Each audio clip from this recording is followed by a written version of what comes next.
If you want to go, Hadyn, you have to be tall enough to ride a roller coaster. It sounds like a weird statement, I know, but this was, unknowingly to my parents, the start of a life of adventure for me.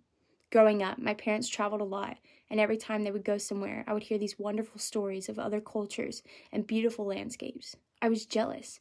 Everything in me was screaming to go and experience this all firsthand. To my parents, I was just a little kid. I, however, saw myself as someone who was going to be on that next trip my parents went on, even if it meant sneaking into their suitcase. I was small. I knew I could fit. My snacks were picked out, and I even knew the spare change of clothes I would bring. But luck was on my side one cold Christmas break at Silver Dollar City.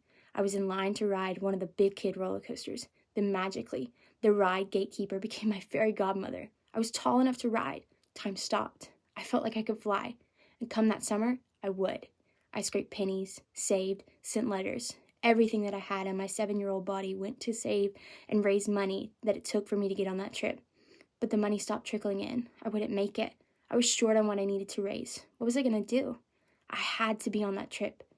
It was a hot summer day. I remember it vividly. I just got out of the pool. I was going to check the mail and see if by chance I got anything else. What was that? It had my name on it. A letter? I ripped the envelope to shreds, eager to get to the contents of the letter. It wasn't a letter. It was better. It was a check.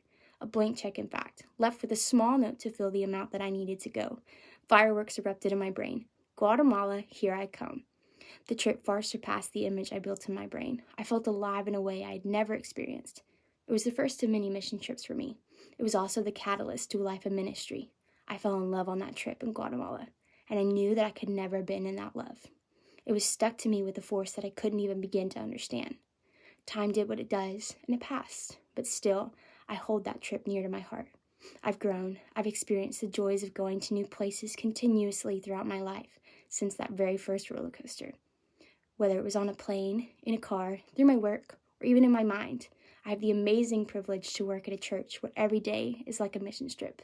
Because quite possibly, the most valuable thing I have learned is that you don't have to be on a plane to be the hands and feet of God.